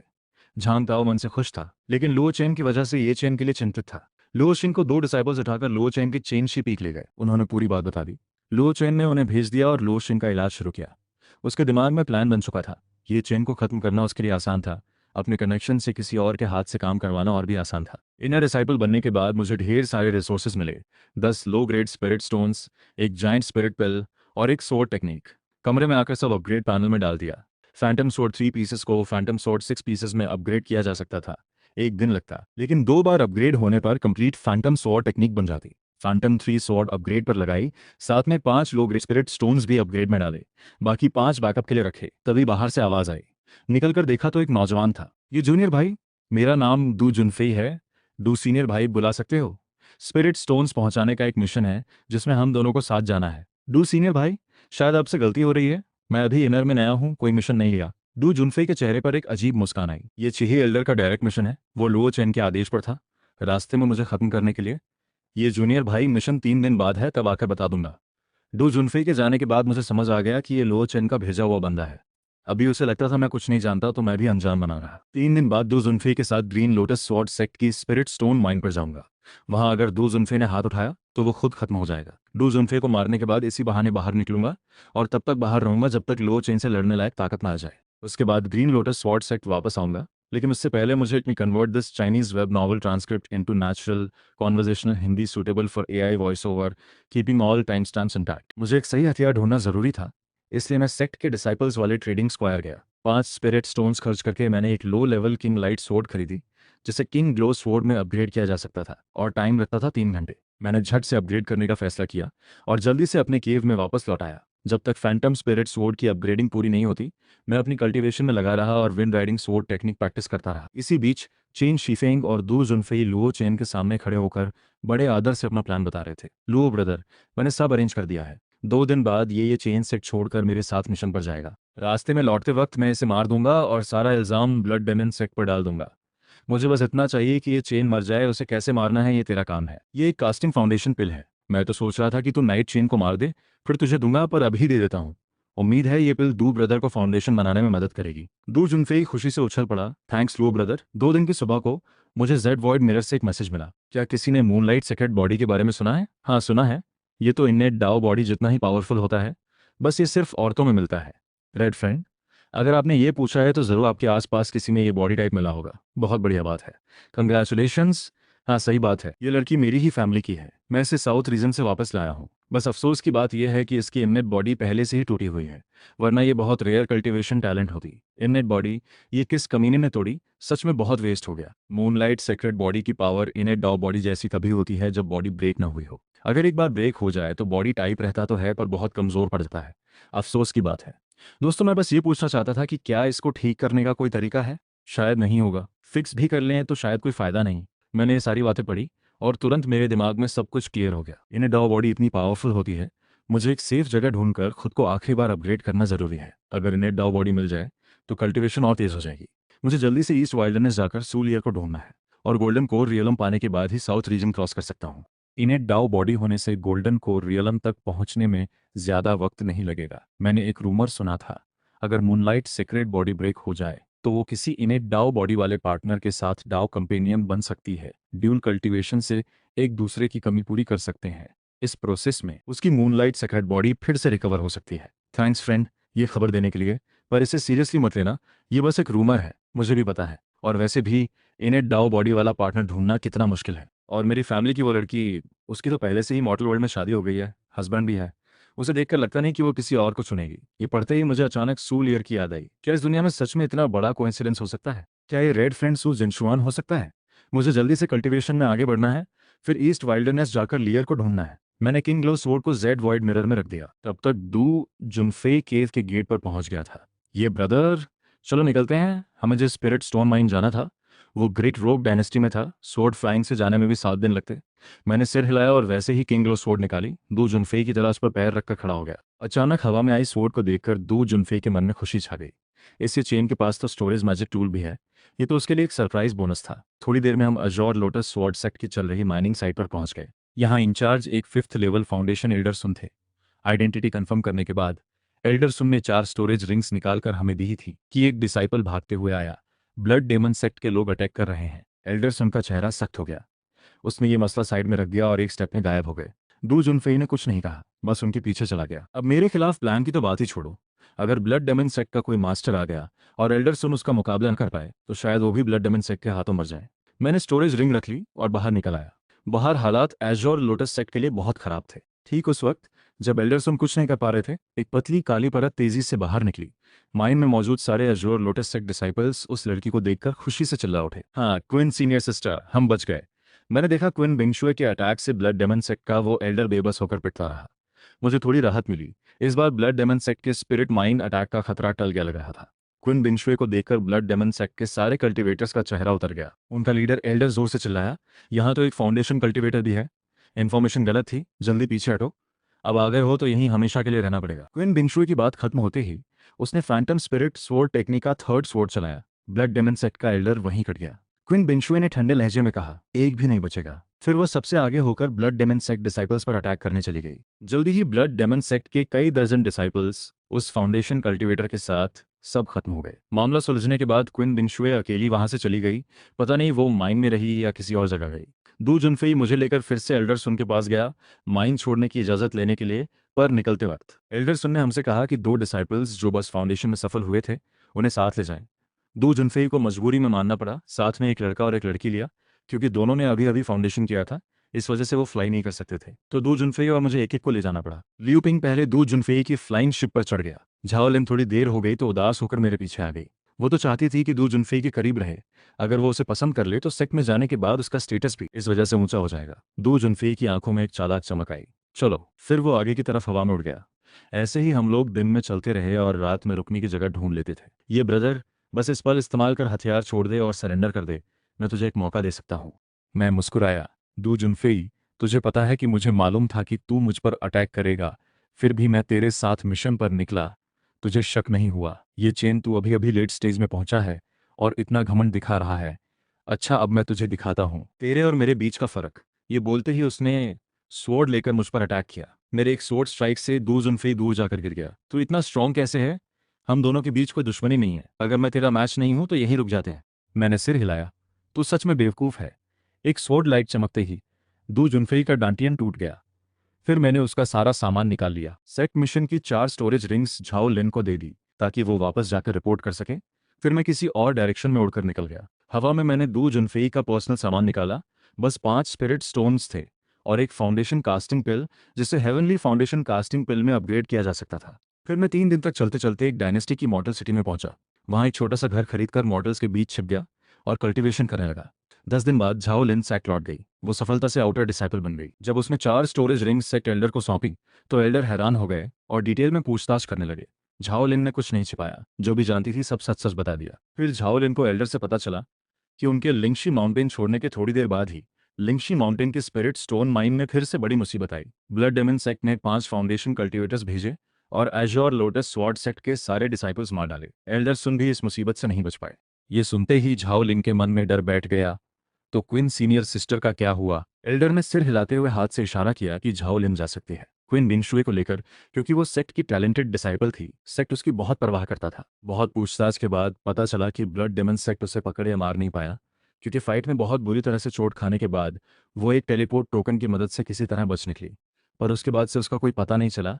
वो सेक्ट लौटी भी नहीं। अजोर लोटस स्वॉर्ड सेक्ट के अंदर मो युआन स्वॉर्ड पूल पर सील लगाने के लिए लोगों की जरूरत थी और बाहर ब्लड डेमन सेक्ट की धमकी हमेशा बनी रहती थी। सच में अंदर और बाहर दोनों तरफ से मुसीबत थी। यह खबर जल्दी ही लुओ चेन के कानों तक पहुंची। वो थोड़ा चौंक गया। उसे लगा था कि ये चेन और दू जुनफेई दोनों ब्लड डेमन सेक्ट के हाथों मर गए होंगे, पर यह चेन तो मरा नहीं, बल्कि उसने दू जुनफेई को ही मार दिया। उसने मन में गाली दी, फिर सेक्ट छोड़कर निकल गया। इस बार उसके बाहर जाने के 2 मकसद थे। पहला, 100 देशों की धरती पर क्विन बिंगशुए का पता ढूंढना। दूसरा, अज्योर लोटस स्वॉर्ड सेक्ट की दूसरी स्पिरिट स्टोन माइन पर जाना ताकि ब्लड डेमन सेक्ट के अटैक से बचाव हो सके। 1 महीने कड़ी मेहनत के बाद मैं फाइनली आर्टिफैक्ट रिफाइनिंग के बड़े स्टेज में पहुंच गया। आज रात पूर्णिमा थी। मुझे बाहर जाके ऑफरिंग्स खरीदनी थी। हालांकि अब आर्टिफैक्ट रिफाइनिंग के बड़े स्टेज में आम बुरी ताकतों से डर नहीं था, पर जितना बच सके उतना बचना ही ठीक था। लेकिन जब मैं शाम को घर लौटा तो अचानक देखा घर में कोई आया हुआ है। दरवाज़ा खोलते ही एक तेज स्वॉर्ड मेरे सीने पर आ गई। स्वॉर्ड पकड़ने वाली एक लड़की थी। उसका शरीर बेहाल था, चेहरा पीला, और उसके शरीर से एक ठंडी सी आभा निकल रही थी जो दूर रहने का इशारा करती थी। पर जब मैंने उसका चेहरा देखा तो मैं पूरी तरह चौंक गया। ये तो अजोर लोटस स्वॉर्ड सेक्ट की ट्रू डिसाइपल क्विन बिंगशुए थी। हालांकि वो मुझ पर स्वॉर्ड ताने हुए थी, पर उसने अपनी ट्रू एनर्जी इस्तेमाल नहीं की। ना ही उसके मन में मारने का इरादा था, बल्कि स्वॉर्ड पकड़ने वाला उसका हाथ ही कांप रहा था। साफ था कि क्विन बिंगशुए बहुत बुरी तरह घायल थी। उसका कल्टीवेशन भी पूरी तरह खत्म हो गया था। मेरे कुछ बोलने से पहले ही क्विन बिंगशुए और हिम्मत नहीं जुटा सकी। वो धीरे धीरे जमीन पर गिर गई। बेहोश पड़ी क्विन बिंगशुए को देखकर मैं सोचा, क्या फिर से ब्लड डेमन सेक्ट ने अटैक किया? वरना क्विन बिंगशुए की कल्टीवेशन को देखते हुए कोई उसे ऐसे हाल में नहीं डाल सकता था। ये सोचकर मैंने उसे कमरे में ले जाकर लिटाया, फिर एक हीलिंग पिल निकालकर उसे दी। थोड़ा नुकसान तो हुआ, पर ठीक है, अभी के लिए उधार रखता हूँ। रात होते ही मैंने ऑफरिंग सजा दी और मेडिटेशन में बैठ गया। क्विन बिंगशुए बचेगी या नहीं, ये अब किस्मत पर ही था। आधी रात के बाद दरवाजे की झिर्री से अंदर अंधेरे की लहरें घर में आने लगी। मुझे साफ महसूस हो रहा था कि वो एक बुरी ताकत है, पर वो अंधेरा ऑफरिंग्स की तरफ जा रहा था। हालांकि उस बुरी ताकत ने अटैक नहीं किया, पर उसकी ऊर्जा से मेरे मन में भी थोड़ी बेचैनी सी पैदा हो गई। इस वजह से मुझे अपना मेथड चलाना पड़ा, खुद को शांत और फोकस रखने के लिए। तकरीबन एक अगरबत्ती जलने जितने वक्त में वो बुरी ताकत ऑफरिंग्स खाकर चली गई। उसी वक्त बेड पर लेटी क्विन बिंगशुए अचानक हल्की सी आवाज़ देने लगी। मैंने देखा तो उसकी हालत बहुत खराब लग रही थी। इस वक्त क्विन बिंगशुए बिल्कुल भी आइस क्वीन वाली नहीं लग रही थी। उसके चेहरे और गर्दन की स्किन लाल हो गई थी। उसका टेम्परेचर तेजी से बढ़ रहा था। वो पहले से ही जख्मी थी, अब उस बुरी ताकत के असर ने भी उसे जकड़ लिया था। पता नहीं वो बच पाएगी या नहीं। सुबह होने के करीब क्विन बिंगशुए आखिरकार शांत हो गई। उसके शरीर की गर्मी कम होने लगी, स्किन भी लाल से वापस ठंडी सफेद हो गई। दूसरे दिन उसका रंग ढंग कल से काफी बेहतर लग रहा था। मुझे भी थोड़ी राहत मिली। क्विन बिंगशुए बच गई थी। 15 दिन बाद क्विन बिंगशुए आखिरकार होश में आ गई। उसकी ठंडी नजरों ने मुझे देखा, पर वो कुछ नहीं बोली। क्विन बिंगशुए होश में तो आ गई थी, पर उसकी बॉडी अभी रिकवर नहीं हुई थी। इसलिए वो जल्दी जाने की कोशिश नहीं कर रही थी, बल्कि मेरे बेड पर ही कब्जा करके शांति से कल्टीवेशन करने लगी, अपनी पावर वापस पाने के लिए। ऐसे ही हम दोनों ने एक दूसरे से कुछ नहीं पूछा, बस बिना कहे चुपचाप कल्टीवेशन करते रहे। 1 महीने बाद मैं फिर से ऑफरिंग्स खरीदने बाहर गया, और जब लौटा तो क्विन बिंगशुए जा चुकी थी। पर कमरे की लकड़ी की मेज पर एक जेड बॉटल और एक चिट्ठी रखी थी। चिट्ठी में ज्यादा कुछ नहीं लिखा था, बस इतना कि उसने एक हेल्प पिल छोड़ी है जो मदद के वक्त इस्तेमाल करनी है, और उसमें डिटेल में लिखा था कि उस मदद को कैसे इस्तेमाल करना है। ये सब क्विन बिंगशुई की तरफ से था। मेरे पास फाउंडेशन लेवल पास होने का अनुभव था। मैं हल्का सा मुस्कुराया। देखने में तो ठंडी सी दिखती है, पर सोच इतनी बारीक रखती है। लिफाफा संभाल कर रखने के बाद मैंने अंदर का सामान चेक किया। उसमें एक फाउंडेशन टिकट के साथ 2 इंक्रीमेंट टिकट भी थे। इंक्रीमेंट टिकट को मजबूत करके 5 खजाने वाली गोली बनाई जा सकती है। समय लगा 9 घंटे। मैंने मजबूत करने का ऑप्शन चुना और ध्यान में बैठ गया। आगे की साधना में 2 5 खजाने वाली गोलियों की मदद से मेरी प्रैक्टिस बहुत जल्दी एक मुश्किल मोड़ पर पहुंच गई। फाउंडेशन लेवल की तैयारी से पहले मैंने जेड शीशा निकाला और उसमें पूछा, कोई बुजुर्ग है जो फाउंडेशन लेवल पार करने का अनुभव शेयर करना चाहे? उसमें से बहुत सी बातें चिंगमिंगशुए के बताए अनुभव से मिलती थी। साफ है ये सब काम की बातें थीं। फिर मैंने पुरानी सांस खींचने की कला निकाली। उसमें भी फाउंडेशन लेवल पार करने के कुछ तरीके लिखे थे। चिंगमिंगशुए और एक दोस्त के बताए अनुभव को मिलाकर समझने के बाद मैंने फाउंडेशन लेवल की तैयारी शुरू की। पुरानी सांस खींचने की कला में लिखा था, फाउंडेशन गोली एक साथ कई खाई जा सकती हैं, इससे कामयाबी के चांस बढ़ जाते हैं। बिना सोचे मैंने सारी गोलियां एक साथ निकल लीं। फिर मैंने अपने पास बची 5 टॉप क्वालिटी आत्मा पत्थर निकालकर अपने चारों तरफ रख दिए और ताई जेड क्रिस्टल चलाकर आसमान धरती की ऊर्जा खींचना शुरू किया। 7 दिन बाद मेरे डेंतियान में सारी ऊर्जा सच्चे तत्व में बदल गई। फाउंडेशन लेवल पूरा हो गया।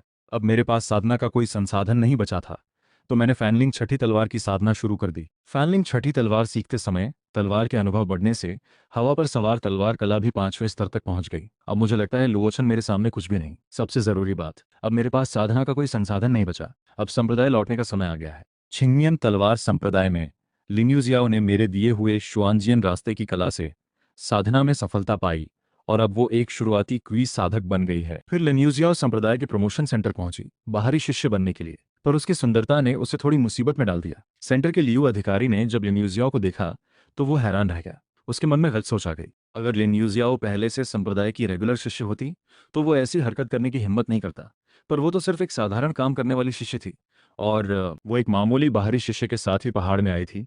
इससे उसका दिल और भी बेफिक्र हो गया।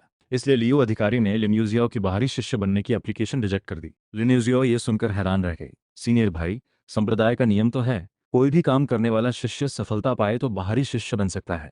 लियो अधिकारी ने गहरी नजर से लिन्यूजियाओ को देखा। नियम तो है सही, पर हर कोई बाहरी शिष्य नहीं बन सकता। सच बताऊं, सीनियर भाई को तुमसे पहली नजर में प्यार हो गया है। अगर तुम मेरी औरत बनने को मानो तो बाहरी शिष्य की बात तो छोड़ो, अंदरूनी शिष्य जैसा साधना संसाधन हर महीने तुम्हें मिलेगा। लिन्यूजिया फौरन समझ गई, पर सामने वाले की पावर बड़ी थी, इसलिए वो ज्यादा नाराज नहीं कर सकती थी। सीनियर भाई, मुझे इस बारे में थोड़ा सोचने दो। जब चाहो मेरे पास आ सकती हो। ये समझ लो, बिना साधना के संसाधन के सिर्फ खुद से साधना करना बहुत मुश्किल है।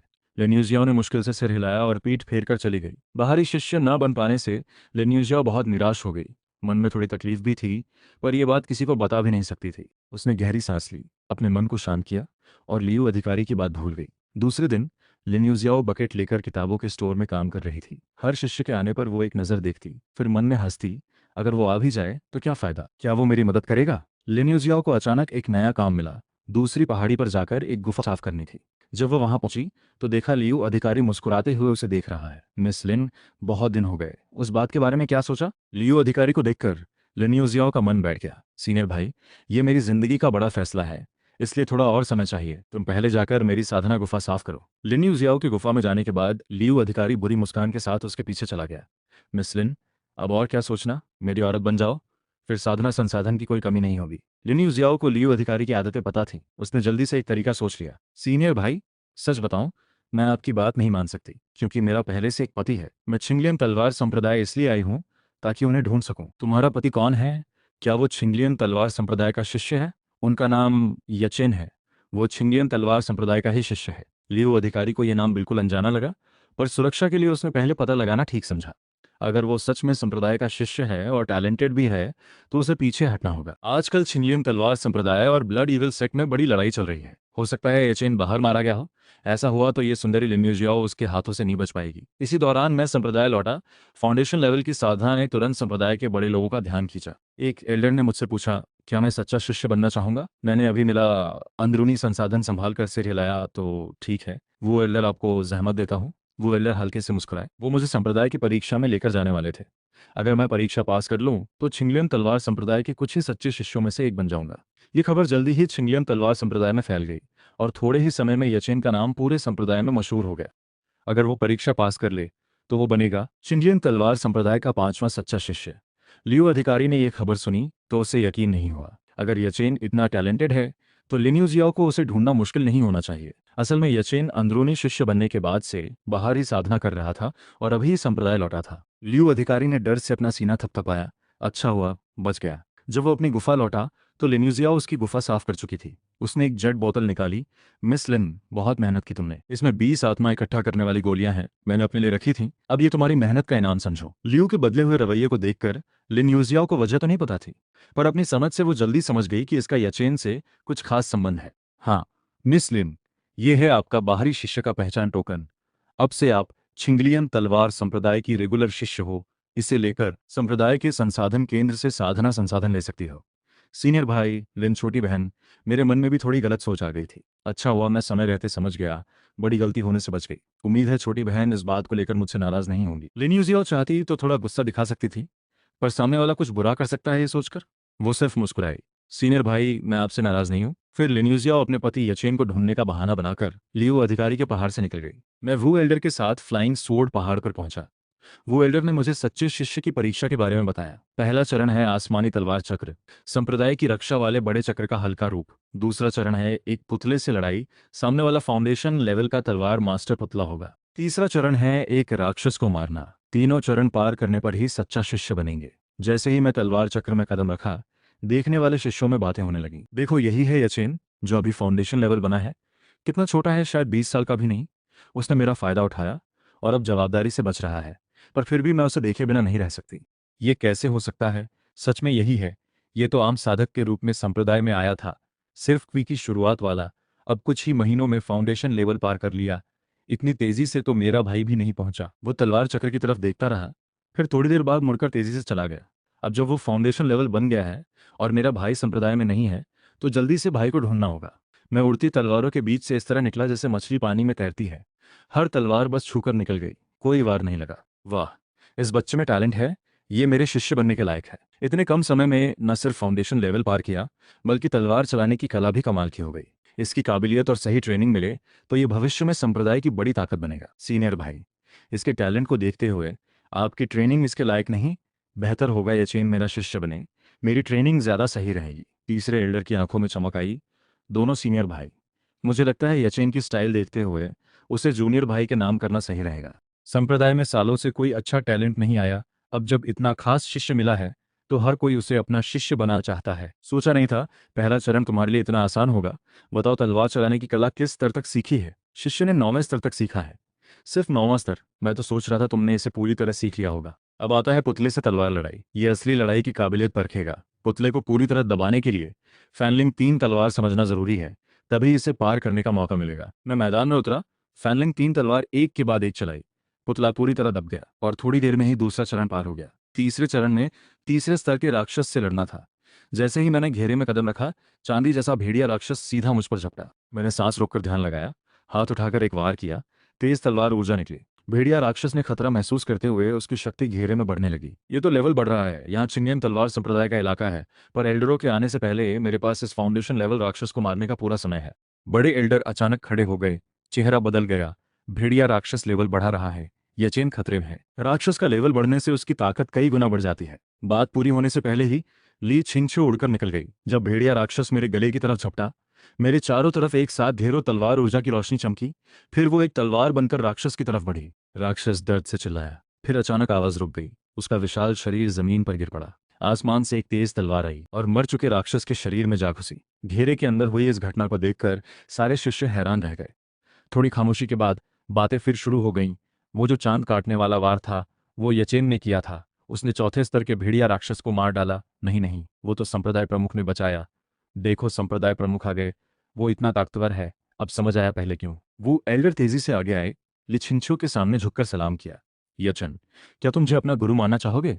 यचन ने बिना सोचे फौरन गुरु बनाने की रस्म पूरी की। शिष्य गुरुजी को प्रणाम करता है। फिर लिछिंछो मुझे छिंगियन तलवार संप्रदाय की मुख्य चोटी पर ले गए। साधना के रास्ते समझाने लगे। गुरुजी का मार्गदर्शन सच में गहरा है। इस बार बहुत कुछ समझ आया। अगर ध्यान में बैठकर साधना की जाए तो फाउंडेशन लेवल का दूसरा स्तर जरूर पार हो जाएगा। ली छिंगछू ने तलवार यचेन की तरफ बढ़ाई। ये एक स्पिरिट लेवल की कीमती तलवार है। नाम है शीतल। सालों तक मेरे साथ रही है। अब ये तुम्हें देता हूँ, इसे अच्छे से रखना। यचेन ने दोनों हाथों से तलवार ली। खुशी छुपा नहीं पाया। धन्यवाद गुरुजी। यचेन, बताओ तुमने भेड़िया राक्षस को मारने के लिए कौन सी तलवार कला इस्तेमाल की? ये छिंगलियन तलवार संप्रदाय की कला नहीं लगती, पर फैनलिंग 3 तलवार से कहीं गहरा संबंध भी लगता है। यचेन शांति से बोला, गुरुजी, ये फैनलिंग 3 तलवार को समझने के बाद शिष्य ने खुद बनाई एक तलवार कला है। नाम है मन का चांद। इसे फैनलिंग तलवार कला की चौथी तलवार भी कह सकते हैं। इस बच्चे का टैलेंट तो डरावना है। मैंने सालों तलवार कला सीखी, खुद कुछ कलाएं भी बनाई, पर वो फैनलिंग 3 तलवार के सामने कुछ भी नहीं थी। ये तो फैनलिंग 3 तलवार को समझकर खुद चौथी तलवार बना लाया। ये कितना बड़ा तलवार टैलेंट है। मैं तो सोच रहा था ये टैलेंटेड है, पर ये तो असली में दुर्लभ टैलेंट निकला। छिंगलियन तलवार संप्रदाय को तो खजाना मिल गया। क्या तुम एक बार फिर दिखा सकते हो? मैंने सिर हिलाया और सच्चा तत्व चलाकर नीली किरण तलवार निकालकर ये कला दिखाने लगा। ली छिंगछो ये सब देख रही थी।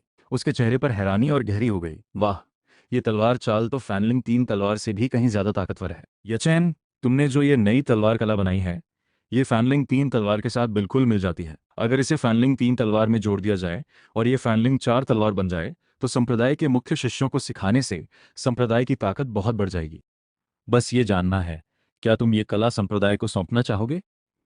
मेरे पास अभी 5वीं, 6ठी और मजबूत करने के बाद 3 और तलवार चालें बाकी हैं। चौथी वाली देकर कुछ साधना संसाधन ले लूं, इसमें बुरा क्या है? 1 लाख टॉप क्वालिटी आत्मा पत्थर। 1 लाख टॉप क्वालिटी आत्मा पत्थर, ये तो सोचने से भी ज्यादा है। धन्यवाद गुरुजी। शिष्य 1 महीने बाद फिर व्यापार करने आया। मैं एक सुनसान पहाड़ी पर पहुंचा। सच्चे शिष्य को अपनी अलग चोटी मिल जाती है। मैंने इसका नाम लूमिंग चोटी रखा। फिर अपनी गुफा में जाकर फैनलिंग चौथी तलवार मन का चांद लिखना शुरू किया। 20 दिन बाद मेरी साधना भी फाउंडेशन लेवल के दूसरे स्तर पर पहुंच गई और तय समय भी आ गया। मैं फौरन छिंगलियन तलवार संप्रदाय की मुख्य चोटी की तरफ चल पड़ा। 1 महीने में ही ये फाउंडेशन लेवल पहले स्तर से दूसरे स्तर पर पहुंच गया। ये रफ्तार तो पिंगशुए भी फाउंडेशन लेवल में 1 महीने में एक स्तर नहीं चढ़ पाई। ये बच्चा सिर्फ टैलेंटेड नहीं, साधना का टैलेंट भी कमाल का है। गुरुजी, ये है फैनलिंग चौथी तलवार का मंत्र। 1 लाख टॉप आत्मा पत्थर गिन लीजिए। धन्यवाद गुरुजी। गुफा लौटकर मैंने दवाई गोलियों से साधना शुरू की, पर वो खत्म हो गई। सिर्फ आत्मा पत्थर से साधना की रफ्तार बहुत धीमी है। मुझे जल्दी से गोल्डन कोर लेवल तक पहुंचना है, फिर जोन पार करके सूर्य को ढूंढना है। मुझे रफ्तार पर पूरा ध्यान देना होगा। छिंगलियन तलवार संप्रदाय एक तलवार साधकों का संप्रदाय है। यहाँ दवाई बनाने वाला कोई नहीं। सुना है चिंगशुएन में इनके पास एक व्यापार बाजार है जहाँ बेस्ट आत्मा पत्थर से दवाई खरीदी जा सकती है। शिष्य गुरुजी को प्रणाम करता है। बिंगशुए, तुम्हारा घाव और साधना कैसी ठीक हुई? गुरुजी के उपचार गोली की वजह से शिष्य का घाव और साधना बहुत जल्दी ठीक हो गई। ये देखो। छिंग बिंगशुए ने वो ले लिया, अपनी आत्मा से उसे थोड़ी देर जांचा, फिर हैरानी से बोली, कितनी गहरी तलवार कला है। अगर इसे पूरी तरह समझ लिया जाए तो ये बहुत बड़ा हमला बन सकता है। गुरुजी, ये है फैनलिंग तलवार कला की चौथी तलवार, मन का चांद। गुरुजी, फैनलिंग तलवार कला में तो सिर्फ 3 तलवार थीं। क्या ये चौथी तलवार आपने खुद बनाई है? ये चौथी तलवार सच में किसी ने खुद बनाई है, और वो मैं नहीं हूँ। तो फिर कौन? ये अभी तुम्हारा छोटा शिष्य भाई है, नाम है यचेन। उन्होंने यचेन के परीक्षा में एक चौथे स्तर के भेड़िया राक्षस को मारने की कहानी छोटे में बताई। आखिरी चरण में भेड़िया राक्षस अचानक चौथे स्तर पर पहुंच गया। खतरे की उस घड़ी में यचेन ने इसी तलवार कला से एक ही वार में राक्षस को मार गिराया। चौथे स्तर का भेड़िया राक्षस फाउंडेशन लेवल 5वें स्तर के बराबर होता है। मैं भी एक वार में उसे नहीं मार पाता। ये कैसे कर सकता है? वो तो अभी हाल ही में फाउंडेशन लेवल में आया है। ये इतनी गहरी तलवार कला कैसे बना सकता है? मैंने इस तलवार को फैनलिंग तलवार कला में जोड़कर फैनलिंग चौथी तलवार बना दिया है। ये तलवार बहुत गहरी और ताकतवर है। अगर तुम इसे समझ लो तो तुम्हारी ताकत और बढ़ जाएगी। इसी समय छिंगनियन तलवार संप्रदाय के अड्डे पर लुओछन और लुओशुंग बात कर रहे थे। भाई, ये यचेन तो अब सच्चा शिष्य बन गया। अब उसे हटाने का मौका लगता है खत्म हो गया। फिर भी तुम उसे हटाने की सोच रहे हो। उसकी अब की पहचान देखते हुए अगर वो तुम्हें हटाना चाहे तो ये बहुत आसान है भाई। तुम हो तो वो इतनी हिम्मत नहीं करेगा। उसकी साधना की रफ्तार और संप्रदाय का सपोर्ट देखकर कुछ सालों में ही उसकी ताकत मुझसे आगे निकल जाएगी। फिर तुम्हें लगता है वो तुम्हारी इज्जत रखेगा? भाई, यचेन से निपटने का मेरे पास एक अच्छा तरीका है। कौन सा तरीका? पहले भाई ने दो भाई को रास्ते में यचेन को मारने भेजा था, पर दो भाई ही उसके हाथों मर गया। हम इसी बात को आधार बनाकर संप्रदाय को बता सकते हैं कि यचेन ब्लड इविल सेक्ट का जासूस है। यचेन जब लिंगशी पहाड़ की खदान पर गया तो खदान पर हमला हुआ, और उसके जाने के बाद खदान पर ब्लड इविल सेक्ट ने कब्जा कर लिया। सुनलाओ एल्डर मारे गए और छिनशियोंग बुरी तरह जख्मी हो गए। ये सब हम यचेन के सिर डाल सकते हैं। ये उसने ही खबर दी, जिससे ब्लड ईल सेक्ट को पता चला कि खदान पर छिन सीनियर सिस्टर मौजूद है। इसलिए उन्होंने फाउंडेशन लेवल के कई साधक भेज दिए घेरने के लिए। बाद में दू भाई और लियोपिंग की मौत को भी ऐसे बताया जा सकता है कि उन दोनों को यचेन का ब्लड इविल सेक्ट जासूस होने का राज पता चल गया था, इसलिए उन्हें खत्म कर दिया गया। ये सुनकर लोचन की आंखों में चमक आई। उसने अपने कपड़ों से एक संदेश पत्र निकाला और अपनी आत्मा शक्ति उसमें डाली। तुम्हारे छिंगनियन तलवार संप्रदाय में एक टैलेंटेड शिष्य आया है। अगर उसे बढ़ने दिया तो वो बड़ी मुसीबत बन सकता है। तुम्हें काम दिया जाता है, किसी तरह उसे खत्म करो। तुमने जो प्लान बताया है मुझे लगता है उसे लागू किया जा सकता है, पर इसमें बहुत सी कमियां हैं। अच्छे से प्लान बनाना होगा और कुछ सबूत भी बनाने होंगे। हाँ, और वो जॉलिन नाम की लड़की है, उसका इस्तेमाल करके एचेन के ब्लड एविल सेक्ट जासूस होने का पक्का सबूत बनाया जा सकता है। इसी दौरान मैं बाजार में घूमते घूमते एक शानदार सजी हुई दुकान में पहुंचा। दुकान का माहौल बहुत खूबसूरत था। कई काउंटरों पर जेड की बोतलें रखी थीं। छिंगशुएन मीम की पोशाक पहने एक लड़की शिष्य मेरे पास आई। भाई, आपको क्या चाहिए? मुझे ज्वाइनिंग टिकट चाहिए। ये सुनते ही दुकान में सबकी निगाहें मुझ पर आ गईं। क्योंकि आपको 50 ज्वाइनिंग टिकट चाहिए, ये तो छोटी रकम नहीं है। बताइए आप किस चीज़ से व्यापार करना चाहेंगे? मैंने एक टॉप क्वालिटी आत्मा पत्थर निकालकर उसके सामने रखा। लड़की की आंखों में हैरानी आई। अगर टॉप क्वालिटी आत्मा पत्थर से लेना है तो 125 चाहिए होंगे। मैंने आत्मा पत्थर निकालकर मेज पर रख दिए। भाई, इस लकड़ी के डिब्बे में आपका ज्वाइनिंग टिकट है, पहले गिन लीजिए। अगर सही निकले तो व्यापार पूरा हो जाएगा। मुझे 100 जूलिंग गोली भी चाहिए। ये कहकर मैंने 10 और टॉप क्वालिटी आत्मा पत्थर निकाले। लड़की संभल गई, तुरंत एक और लकड़ी का डिब्बा लेकर आई। भाई, ये है जूलिंग गोली, संभाल कर रखें। भाई, बाहर बहुत लोग आपकी नजर रख रहे हैं। अगर आप आगे से बाहर गए तो दुकान से निकलते ही आपको घेर कर लूट लिया जाएगा। दुकान में पीछे का एक दरवाजा है भाई, वहां से जा सकते हैं। इस तरह उन्हें पता नहीं चलेगा कि आप कब निकले, और वो पीछा भी नहीं कर पाएंगे। मैंने थोड़ा सोचा, फिर बोला, तो ठीक है छोटी बहन, रास्ता दिखाओ। लड़की मुझे अंदर के कमरे से ले गई। एक छोटा दरवाजा खोला। बाहर एक सुनसान गली थी। लड़की किनारे हट गई। भाई, यहाँ से जाइए, 2 गलियां पार करके आप बाजार से बाहर निकल जाएंगे। धन्यवाद कहकर मैं चला गया। दरवाजा बंद करके वापस दुकान के हॉल में आई। फूतियान काउंटर के पास खड़ा था। लड़की मुस्कुराई, हल्के से सिर हिलाया। फूतियान ने मुंह से मुस्कुराते हुए उसकी तरफ इशारा किया, फिर मुड़कर तेजी से दुकान से बाहर निकल गया। उस आदमी के पास 50 ज्वाइनिंग टिकट और 100 से ज्यादा जूलिंग गोली है। शायद कुछ टॉप क्वालिटी आत्मा पत्थर भी हों। अगर फू भाई को ये मिल जाए तो हमारे रिश्ते को देखते हुए मुझे भी कुछ फायदा जरूर मिलेगा। चिंगचुआन बाजार से निकलते वक्त मुझे पीछे एक छोटी पूंछ लगी हुई महसूस हुई। उसकी साधना फाउंडेशन लेवल चौथे स्तर की थी। लगता है उसने मुझे मोटा शिकार समझ लिया था। चलो ठीक है, मुझे भी अपनी ताकत आजमानी है। हम दोनों आगे पीछे उड़ते हुए 2 घंटे बाद एक सुनसान और वीराने इलाके में पहुंचे। फूतियान अचानक तेजी से आगे आकर मेरे सामने खड़ा हो गया। दोस्त, यहाँ की जगह तो बहुत अच्छी है। तुम्हारी कब्र के लिए एकदम सही, क्या कहते हो? मुझे तो ठीक नहीं लगती। अगर आपको पसंद नहीं तो यहीं हमेशा के लिए सो जाओ। मेरे चारों तरफ सच्चा तत्व फट पड़ा और शीतल आसमान तलवार तुरंत मेरे हाथ में आ गई। उसकी चांदी जैसी चमक चारों तरफ फैल गई। फूतियान का घमंडी चेहरा एक पल में लालची और गर्म हो गया। स्पिरिट लेवल की कीमती तलवार, सोचा भी नहीं था कि तुम्हारे पास सिर्फ टॉप क्वालिटी आत्मा पत्थर ही नहीं, ऐसी चीज भी है। तुम्हें मारकर ये सब मेरा हो जाएगा। मरने से पहले एक बात पूछूं, तुम्हें कैसे पता चला कि मैं वहां से निकल रहा हूँ? हाँ हाँ, जो लड़की तुम्हें पीछे के दरवाजे से लेकर गई थी वो तो मेरी अपनी औरत है। वो तुम्हारे लिए नहीं सोच रही थी, बस डर रही थी कि कोई और इस मोटे शिकार को छीन ले जाएगा। ओ ऐसा है, तो फिर शुरू करो। मैंने और बात नहीं की। तलवार उठाई और हमला कर दिया। फूतियान ने सोचा था मुझ जैसे फाउंडेशन लेवल दूसरे स्तर वाले को आसानी से दबा देगा, पर कुछ दर्जन वार के बाद उसका चेहरा घबराहट से बदलने लगा। उसे एहसास हुआ कि वो चौथे स्तर का होकर भी मुझसे दबा जा रहा है। अंदर के डर ने उसे और परेशान कर दिया। उसकी आंखों में दर्द की चमक आई। उसने अपने थैले से एक खतरनाक ताकत वाला ताजा निकाला। सच्चा तत्व हवा में एक बड़े पहाड़ की तरह जमाने लगा। तुमने ही मुझे मजबूर किया, यह है दबाने वाला। यह उसका आखिरी हथियार था। पहाड़ का दबाव ताजा, इसकी ताकत फाउंडेशन लेवल के आखिरी स्तर से भी टक्कर ले सकती थी। विशाल सच्चा तत्व का पहाड़ मेरी ओर बढ़ने लगा। कोई और होता तो उम्मीद छोड़ देता, पर मेरे हाथ में शीतल आसमान तलवार थी। मैंने सीधा फैनलिंग चौथी तलवार मन का चांद चला दी। एक चांद की तरह काटती लहर निकली और एक भयानक आवाज के साथ वो विशाल पहाड़ एक ही वार में टूट गया। माफ कर दो, मुझे माफ कर दो, मेरी गलती थी। मुझे तुम्हारी तरफ हाथ नहीं उठाना चाहिए था। छिंगशुएनमेन की इज्जत के नाम पर मुझे एक बार छोड़ दो। अब माफी मांग रहे हो। मेरी नज़र में मारने का इरादा बिल्कुल कम नहीं हुआ। फूतियान माफी मांगता रहा। बेकार था। वो लड़ने की हिम्मत भी जुटा चाहता था, पर डर ने उसे पहले ही तोड़ दिया था। मैंने एक वार से उसका गला काट दिया, उसकी जान ले ली। फूतियान मरने से पहले की निगाहों में सिर्फ पछतावा था। शायद उसे आखिर तक समझ नहीं आया कि उसने किससे टक्कर ली थी। मैंने उसका थैला उठा लिया और आग लगाकर उसका नामो निशान मिटा दिया। आसपास सुरक्षित होने का यकीन करके मैंने नकाब उतारा और आसमान में गायब हो गया। 1 घंटे उड़ने के बाद मुझे आराम मिला। फूतियान के थैले की चीजें देखी। हालांकि दवाई और गोलियां काफी थीं, पर सबसे ज्यादा दिल को छू गई वो 2 किताबें।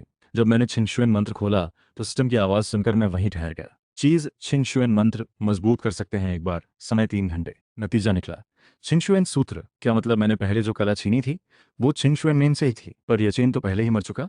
ये सुराग यहीं खत्म हो गया। मैंने और गहराई में जाने की जरूरत नहीं समझी, पर वो दवाई बनाने वाली किताब सिस्टम ने मजबूत करके दवाई बनाने का चित्र संग्रह बना दिया। यही मुझे अभी सबसे ज्यादा चाहिए था। सामान संभाल कर मैं फौरन संप्रदाय नहीं लौटा, बल्कि अपने इंसानी राज्य वाले घर में छुप गया, ताकि शांति से सामान का हिसाब कर सकूं। जब मैं नीचे उतरा तो घर में एक ठंडी सी खूबसूरत आकृति मौजूद थी। घर के आड़ू के पेड़ के नीचे काली पोशाक में छिनबिन शुए तलवार चला रही थी, वही फैनलिंग चौथी तलवार। ये देखकर मेरी आंखों में एक पल की राहत आई। कई दिन हुए छिन सीनियर सिस्टर की तलवार कला और बढ़ गई लगती है। तो मुझे जानते हो, छिन सीनियर सिस्टर सच्चे शिष्यों मशहूर ठंडी सुंदरी है। इस जगह कौन नहीं जानता। बिनशुए ने एक ठंडी सी आवाज निकाली, थोड़ी निराश सी लगी, फिर एक बर्फ के फूल वाला थैला फेंक दिया। ये तुम्हारे लिए रख लो। फिर बिनशुए मेरे जवाब का इंतजार किए बिना एक रोशनी की तरह उड़कर चली गई। हाथ में दवाई और गोलियां देखकर मेरे मन में मिले जुले भाव आए। ये जो बर्फ की देवी कहलाती है, इसके अंदर तो एक छोटी सी फायदा देने वाली लड़की छुपी है। इस बड़े तोहफे को देखकर मैंने फौरन 1 महीने के लिए ध्यान में बैठने का फैसला किया। टॉप क्वालिटी आत्मा पत्थर और 5 खजाने वाली गोली की बारिश में मैं फाउंडेशन लेवल तीसरे स्तर पर पहुंच गया और फैनलिंग 5वीं तलवार भी समझ ली।